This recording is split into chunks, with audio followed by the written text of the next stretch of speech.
अब मुझे आज्ञा दो। कहाँ जा रही हो? अब मुझे अपने लोक में वापस जाना होगा। क्यों?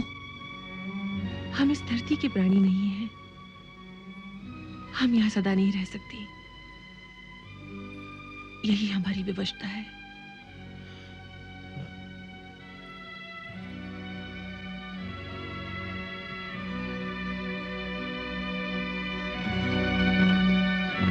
और ये बालक?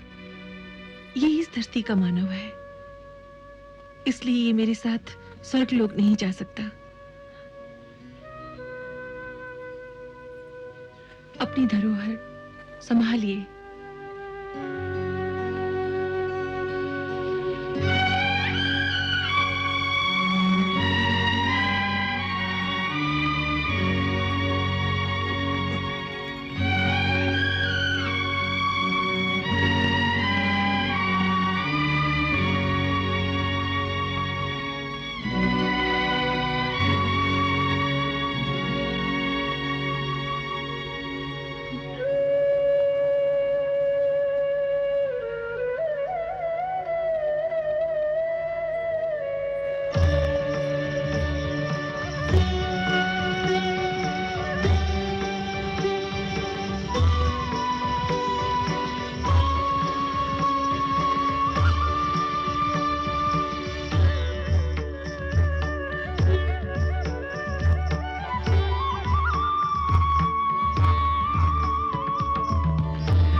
उस बालक को जन्म देने के पश्चात वो अप्सरा तो ऋषि को वो बच्चा देकर वापस अपने स्वर्ग लोक को चली गई।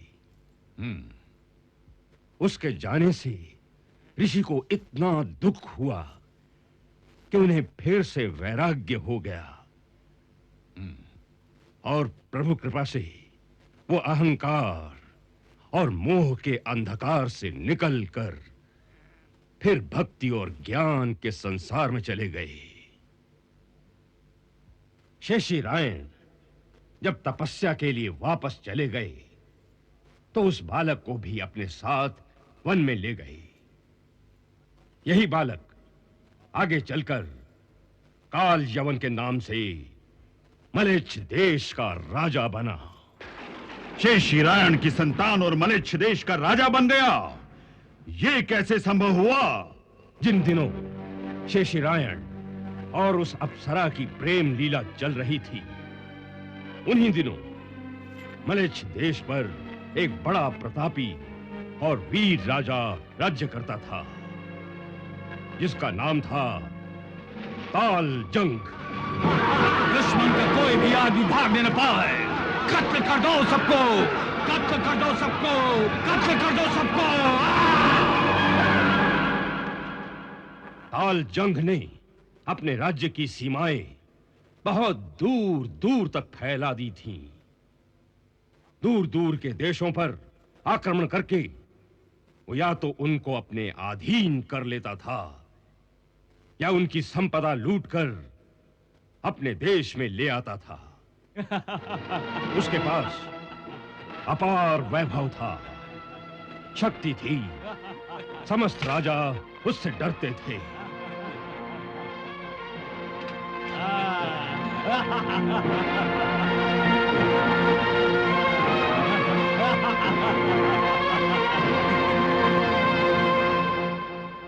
बाहर से वो बड़ा प्रसन्न दिखाई देता था। अपनी अपार संपदा का आनंद लेने के लिए खूब रंगरलियों में मस्त भी रहता था।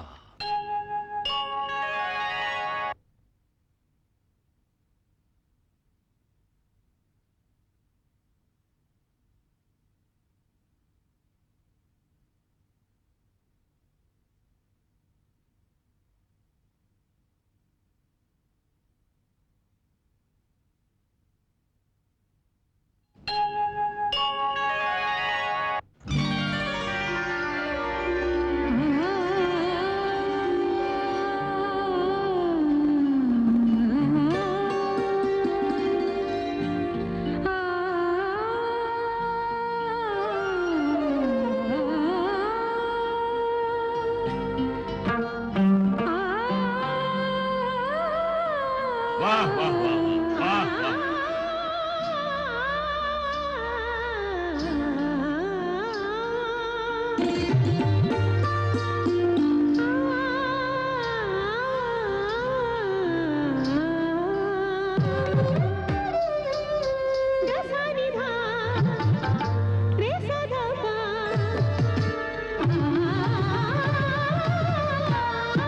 वाह वाह वाह।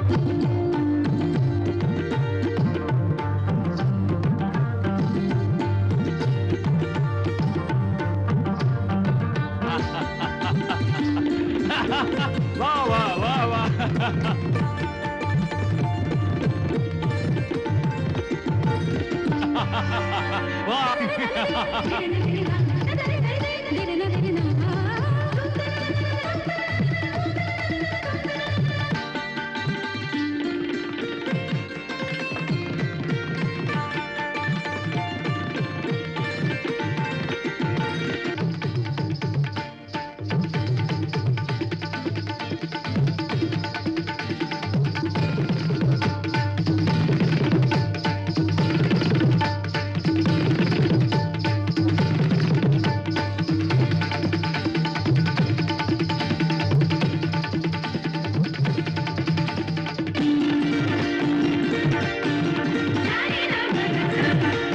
बंद कर दो।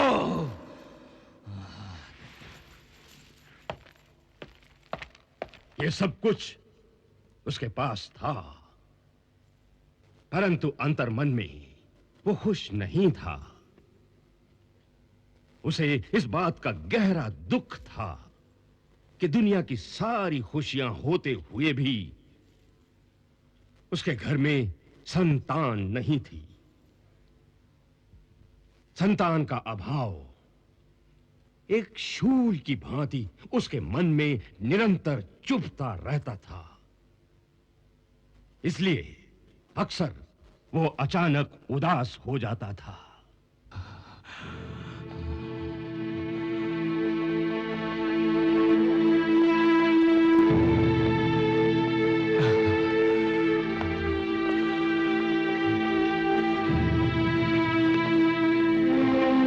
मैंने कई बार देखा है, आप अच्छे भले मौज और मस्ती के आलम में होते हैं, फिर अचानक कुछ ऐसा लगता है कि जैसे किसी ने छुरा मार दिया हो और आप एक जख्मी शेर की तरह झल्ला उठते हैं। क्या बात है? ऐसा कौन सा दर्द है जो आपको अचानक इस तरह दबोच लेता है? ओह, तुम नहीं जानते मेरे दर्द को। नहीं जानता, इसीलिए जानना चाहता हूं। आखिर इस दर्द की वजह क्या है? दर्द है, मैं जानता हूं। मेरे साथ तकदीर ने एक मजाक किया है, मैं जानता हूं। पर मेरे साथ ही ऐसा क्यों किया गया है? उसकी वजह क्या है? मैं उस वजह को जानना चाहता हूं। मैं भी तकदीर से पूछना चाहता हूं कि मुझे इतना कुछ दिया, धन दौलत शान और शौकत, इतना बड़ा साम्राज्य, सब कुछ दिया, पर मुझे एक भी बच्चा क्यों नहीं दिया गया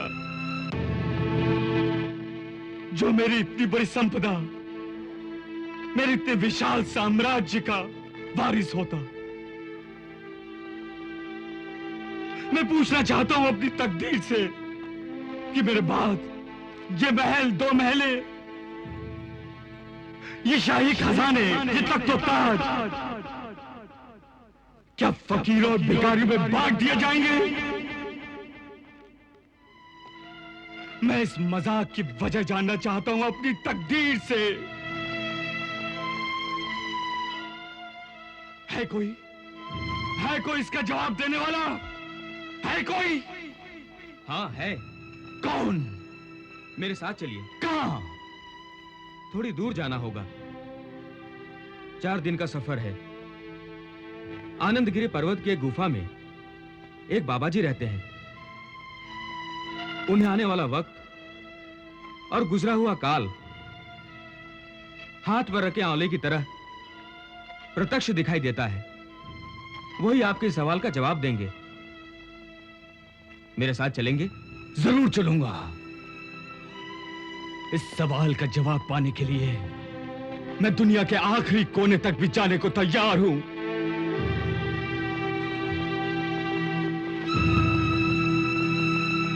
इसके पश्चात तालजंग का मंत्री उसे आनंदगिरी पर्वत की गुफा में उस चमत्कारी बाबा जी के पास ले गया।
ऊपर वाले की दया और रहम से कभी मायूस नहीं होना चाहिए बेटा।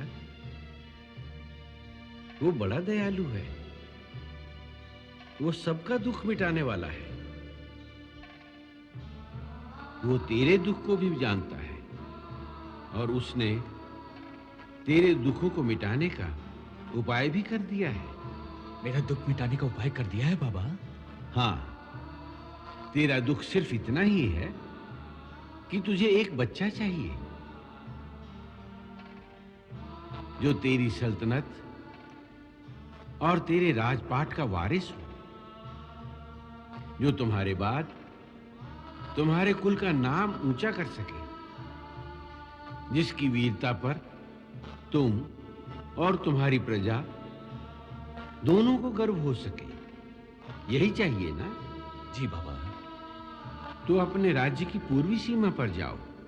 वहां तारकंडे वन में तुम्हें वो बच्चा मिलेगा। तारकंडे वन में बच्चा मिलेगा? हाँ, जिस बच्चे को आगे चलकर तुम्हारा बेटा कहलाना है। तुम्हारे बाद तुम्हारे साम्राज्य को संभालना है। उसका जन्म हो चुका है। जन्म हो चुका है? हाँ,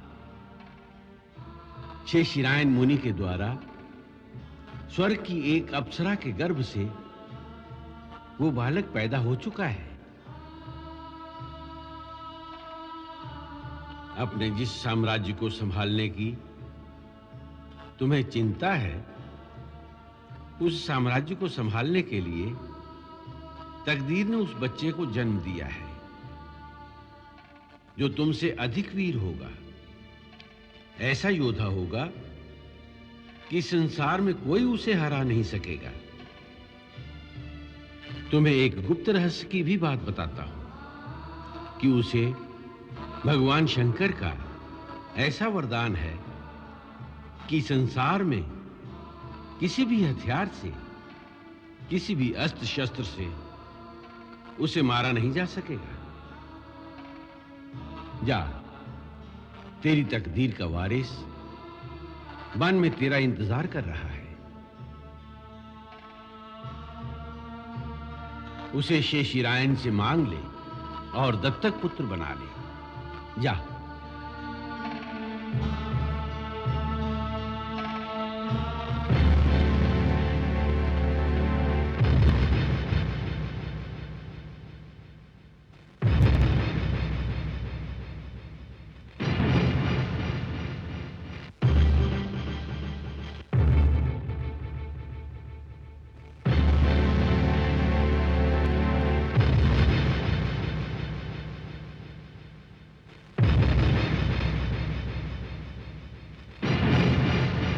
कितनी आसानी से तुमने कह दिया कि यह बालक मुझे दे दो, पर यह नहीं सोचा कि अपने कलेजे का टुकड़ा किसी और को दे देना कोई आसान काम नहीं होता। मैं जानता हूं अपनी औलाद को अपने से जुदा करना कितना दुखदाई हो सकता है, लेकिन अगर इसमें औलाद का भला होता हो तो आदमी ये जहर भी पी लेता है। अपनी संतान का भला जो उसके माता-पिता कर सकते हैं, कोई दूसरा नहीं कर सकता। इस नन्हे से बालक को पिता के स्नेह से वंचित कर दूं, तो इसमें इसका क्या भला हो सकता है? बहुत भला हो सकता है इसका। हे महात्मा, आप नहीं जानते, ये जो आपसे इस बच्चे की भीख मांग रहे हैं, वो एक चक्रवर्ती सम्राट हैं, जिनके आगे पीछे सैकड़ों राजे महाराजे हाथ जोड़े खड़े रहते हैं।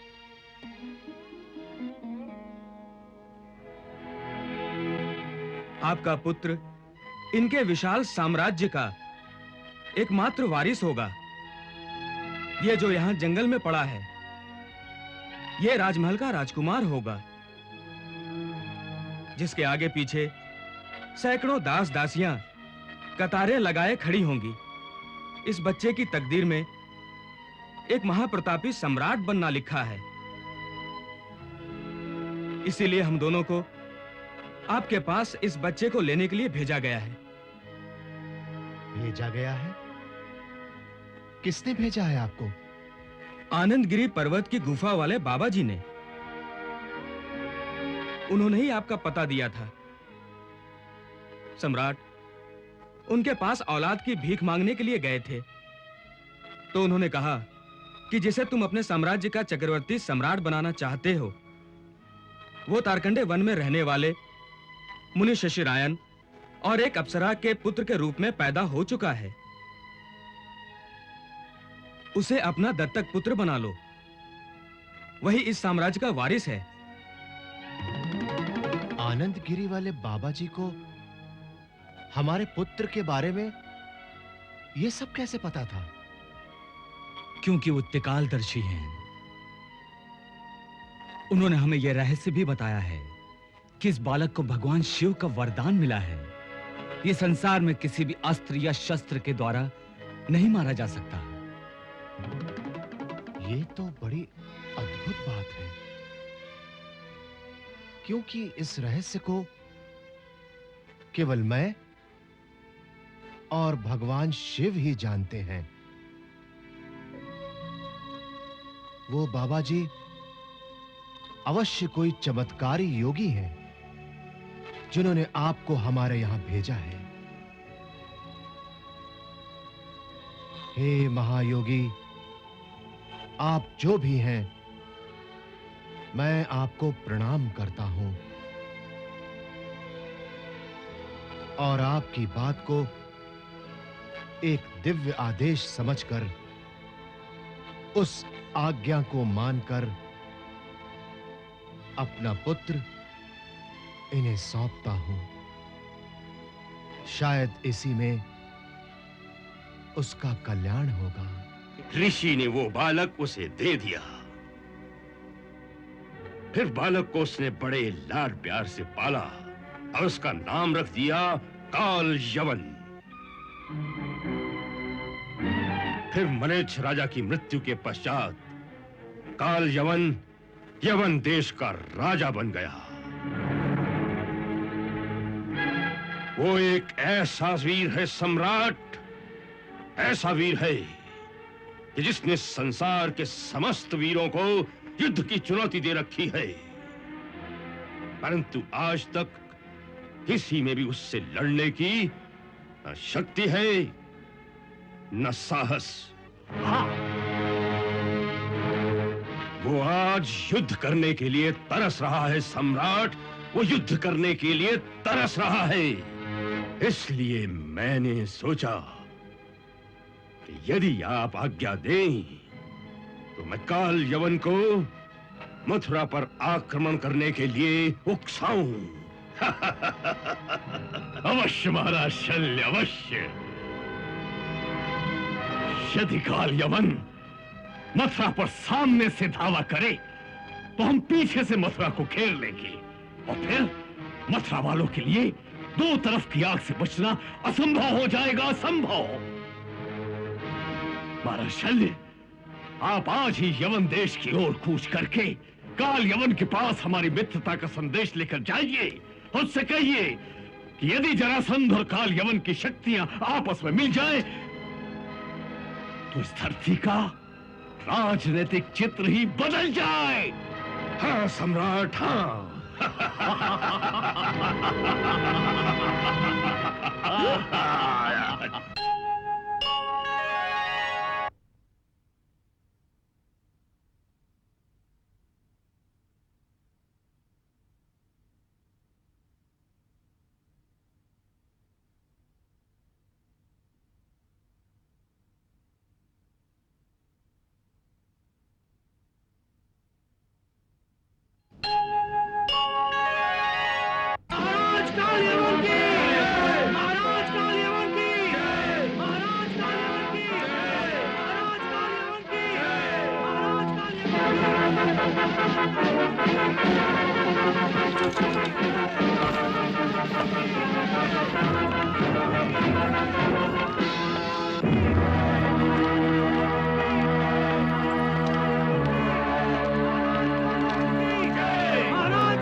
आपने खबर दी थी कि हिंदुस्तान से कोई राजदूत हमसे मिलने आए हैं। जी सरकार, मगध के सम्राट जरासंध ने मद्र देश के राजा महाराज शल्य को आपसे भेंट करने के लिए भेजा है। वो सम्राट जरासंध की ओर से एक राजपत्र भी लाए हैं। हाँ, सुनकर खुशी हुई। भारत देश से पहली बार वहां का कोई राजा हमारे यवन देश में पधारा है, इसलिए उनका स्वागत ऐसा होना चाहिए जो हिंदुस्तान और यवन देश दोनों मुल्कों के शान के अनुकूल हो। हमारी तरफ से आज रात उन्हें राजमहल में खाने की दावत दी जाए। जी सरकार। और राजनर्तकी से कहो शाही मेहमान के स्वागत के लिए एक ऐसी महफिल का प्रबंध किया जाए जिसकी मस्ती में वो इस तरह खो जाएं जिस तरह कोई भौरा गुलाब की बगिया में खो जाता है।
काश अपना भी कोई चाहने वाला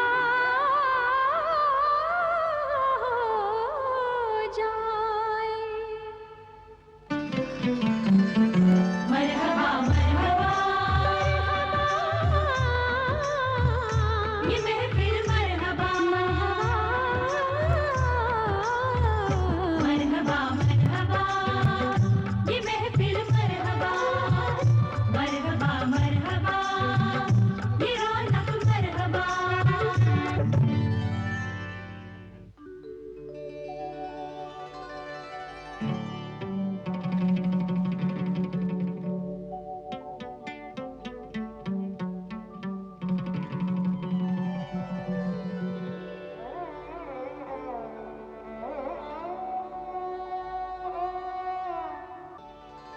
नज़दीक अगर हुस्न की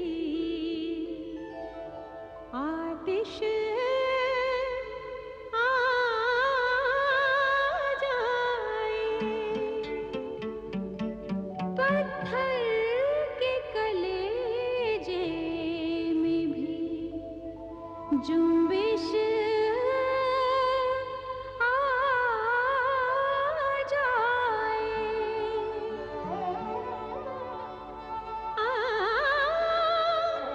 जी भर के जो दीदार हमारा कर ले,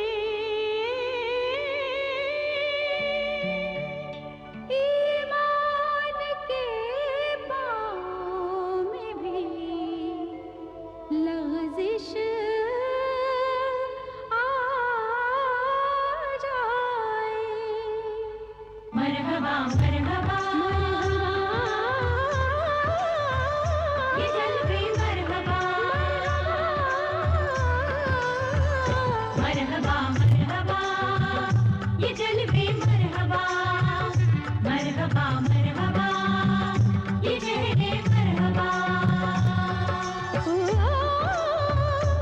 सब इशारे कनाए समझते हैं हम, जितना नज़दीक चाहें बुला लीजिए। सब इशारे कनाए समझते हैं हम, सब इशारे कनाए समझते हैं हम, जितना नज़दीक चाहे बुला लीजिए, जितना नज़दीक चाहे बुला लीजिए। मरहबा मरहबा मरहबा ये महफिल मरहबा मरहबा मरहबा ये महफिल मरहबा मरहबा मरहबा ये रौनक मरहबा। सुरमई शाम है रक्स है जाम है बनी इन हसीन नेमतों का मदद समझा लीजिए। मरहबा जानम जानम हो जानम जानो जानम जानम हो जानम जानो। ईमान है मोहब्बत अरमान है मोहब्बत मुल्के यमन का साहब फरमान है मोहब्बत। मोहब्बत के सिवा कुछ भी नमी दानम जानम जानम हो जानम जानो जानम जानम हो जानम जानम। मरहबा मरहबा मरहबा ये मरहबा मरहबा मरहबा मरहबा मोहब्बत मरहबा मरहबा मरहबा इबारत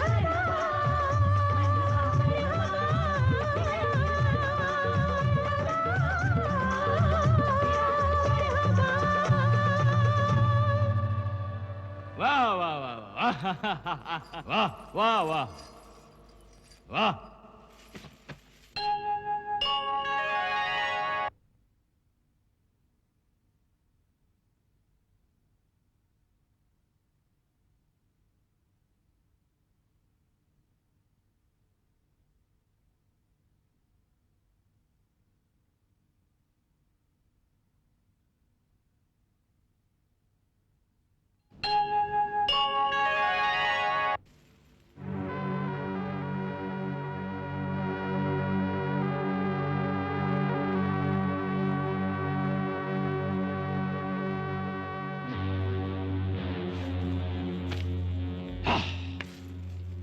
इस पत्र से मुझे सारी परिस्थिति का पूरा ज्ञान हो गया है। बड़े आश्चर्य की बात है कि एक अकेले कृष्ण ने आपकी कई अक्षौणी सेना का नाश कर दिया। जी, एक बार नहीं, 17 बार ऐसा हुआ है। 17 बार? हाँ। वाह! क्या वो सचमुच ऐसा वीर और बहादुर योद्धा है? प्रश्न केवल वीरता का नहीं है, क्योंकि हमारे पास भी वीरों की कमी नहीं है। तो फिर उसके पास कोई दिव्य शक्ति है। हाँ, दिव्य शक्तियां तो आप लोगों के पास भी हैं। स्वयं सम्राट जरासंध के पास भी कई दिव्य अस्त्र हैं। परंतु कृष्ण के पास एक ही अस्त्र ऐसा है, उसका सुदर्शन चक्र, जो बाकी सब अस्त्रों को बेकार कर देता है। जब सुदर्शन आगे बढ़ता है तो सारे दिव्य अस्त्र उसको नमस्कार करके पीछे हट जाते हैं। कोई भी यदि सुदर्शन के सामने आ जाए तो सुदर्शन के द्वारा कृष्ण उसका सर काट देता है। इसलिए कोई भी योद्धा उसके सामने खड़ा नहीं रह सकता। यही कारण है हमारे बार बार हारने का, और यही कारण है मुझे आपके पास भेजने का, क्योंकि सारे संसार में आप ही हैं जो युद्ध में उसका सामना कर सकते हैं, जो युद्ध में उसका सामना कर सकते हैं।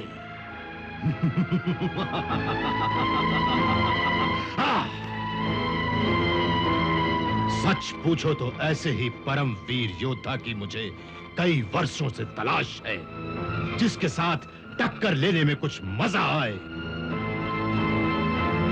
जीत में भी मजा आए और हार में भी मजा आए। परंतु इस धरती पर मुझे ऐसा कोई वीर मिला ही नहीं। मुझे याद आ रहा है, मैंने जब नारद से यह प्रश्न किया था कि इस धरती पर मेरी टक्कर का कोई योद्धा है, तो उसने भी यही नाम बताया था, कृष्ण। कृष्ण, कृष्ण। तब से मैं कई बार सोचता था कि किसी दिन उसके पास जाऊं और उसे युद्ध के लिए ललकारूं।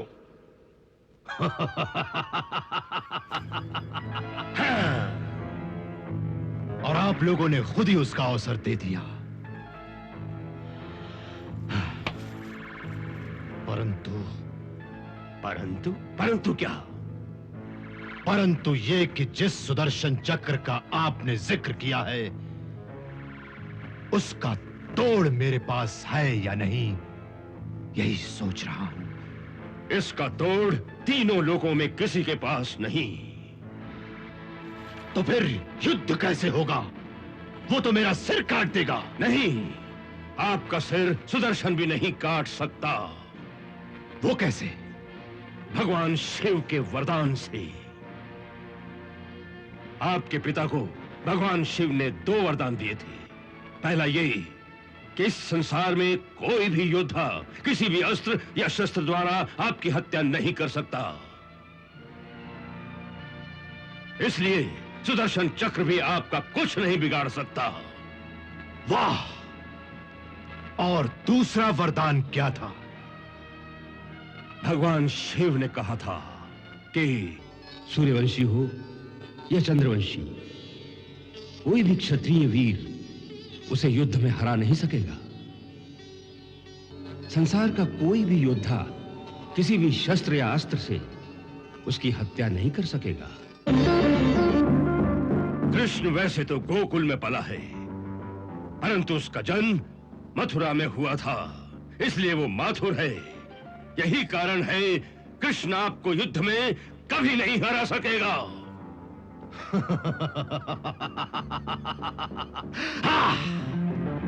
वाह महाराज शल, वाह! आपने तो सारी दुविधा ही मिटा दी।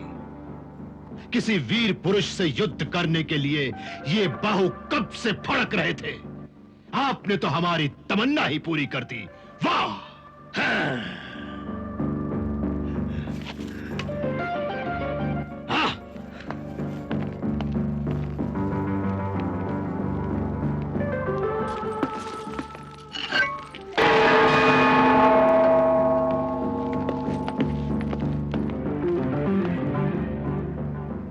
सेनापति, 2 दिन के अंदर अंदर हमारी सेना हिंदुस्तान के लिए कूच करेगी। लंबा सफर है, इसलिए सेना में केवल घुड़सवार और ऊंट सवार ही होंगे। रास्ते में मरुभूमि को भी पार करना है, इसलिए खाने पीने का पूरा प्रबंध होना चाहिए। जाओ, तैयारी शुरू करो। जी सरकार।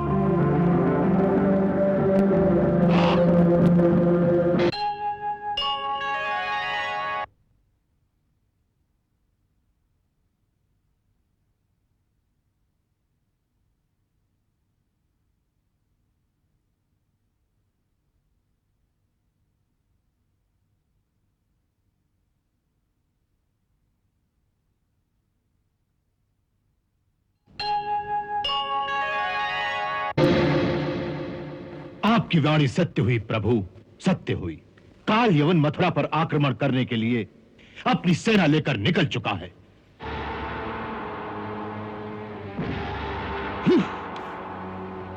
और हमारी सूचना के अनुसार उसे यहां पहुंचने में अधिक दिन नहीं लगेंगे, क्योंकि उसकी सेना बहुत तीव्र गति से चलती है।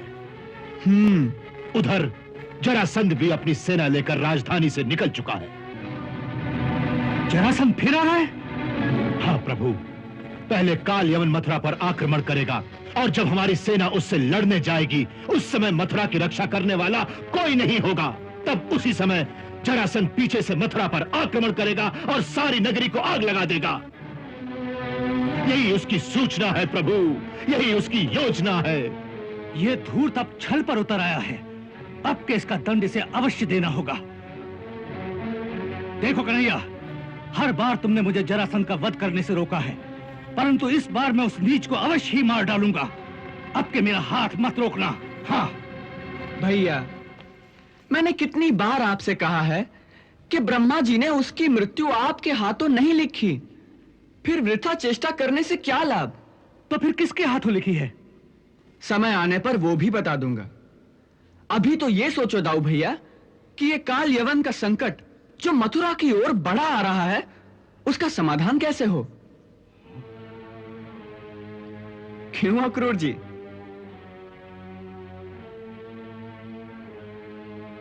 प्रभु, ये आप हमसे पूछ रहे हैं? आज तक जितने संकट आए हैं, उनका समाधान हमने नहीं किया। सदा आपने ही संकट निवारण किया है, तो हमसे क्या पूछते हैं प्रभु? हमसे क्या पूछते हैं आप? हाँ, ये भी ठीक है। अच्छा, मैं ही सोचता हूं कि इसका समाधान कैसे किया जाए। कन्हैया, ये सोचना वोचना छोड़ दो। सीधी सीधी बात करो कि इस काल यवन को कौन मारेगा, तुम या मैं? हम दोनों में से कोई भी उसे नहीं मार सकता। क्यों नहीं मार सकते? मैंने आपसे कहा था ना कि उसे किसी भी अस्त्र या शस्त्र से मारा नहीं जा सकता। न आपके हल से, न मेरे सुदर्शन चक्र से। उसे ऐसा वरदान किसने दिया?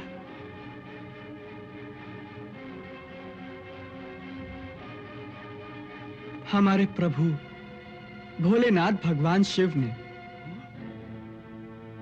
इसलिए हमें उनके वरदान की लाज तो रखनी ही होगी। उनका वरदान था कि कोई भी योद्धा किसी भी अस्त्र या शस्त्र से उनकी हत्या नहीं कर सकेगा। इसलिए युद्ध में उसे जीतना असंभव है। तो फिर क्या होगा? उसे युद्ध में नहीं जीत सकते तो क्या उसे छल से मारेंगे? चिंता ना करो दाऊ भैया, हमें छल करने की कोई आवश्यकता नहीं, क्योंकि उसे हम नहीं कोई और मारेगा। बस मेरी इतनी बात मान लेना कि जब वो मथुरा को घेर ले तो उससे युद्ध करने मुझे अकेले ही जाने देना। अकेले?